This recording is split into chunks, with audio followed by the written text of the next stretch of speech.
Russia's Su-57 takes part in Moscow's Victory Day parade in 2018. Rossya-1, Russia's fifth-generation, combat-tested, stealth fighter jet, has a lot of dubious claims made about it, but recent close-up photography of the plane from Russia's Victory Day parade on May 9 reveals it's just not a stealth jet. Russia has tried to sell the plane as a stealth jet to India, but India backed out. Considering a shrinking economy and defense spending, it's unclear now if Russia will ever produce the Su-57 in reasonable quantities. Business Insider asked a senior scientist working on stealth aircraft how to evaluate the plane's stealth, and the results were not good.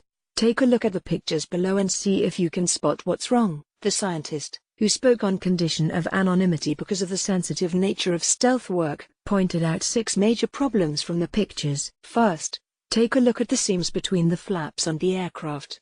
They're big. For reference, look at the US's F-22, the stealthiest fighter jet on Earth. U.S. Air Force Major Paul Loco Lopez, Air Combat Command F-22 Raptor Demonstration Team Commander and Pilot, shows maneuverability of the aircraft.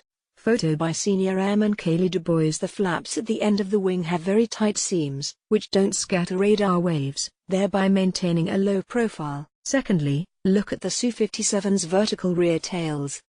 They have a wide gap where they stray from the fuselage. Keeping a tight profile is essential to stealth, according to the scientist.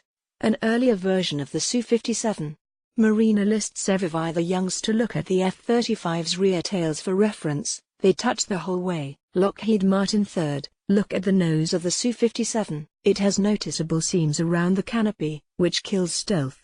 The F-35 and F-22 share a smooth, sloped look. It's likely Russia doesn't have the machining technology to produce such a surface. The actual nose of the Su-57 looks bolted on with noticeable rivets.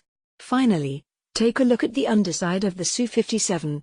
It has rivets and sharp edges everywhere. If nothing else convinces that no effort at stealth was attempted, this is the clincher, the scientist said. Russia didn't even try at stealth, but that's not the purpose. Russian embassy via Twitter. As the scientist said, Russia didn't even appear to seriously try to make a stealth aircraft.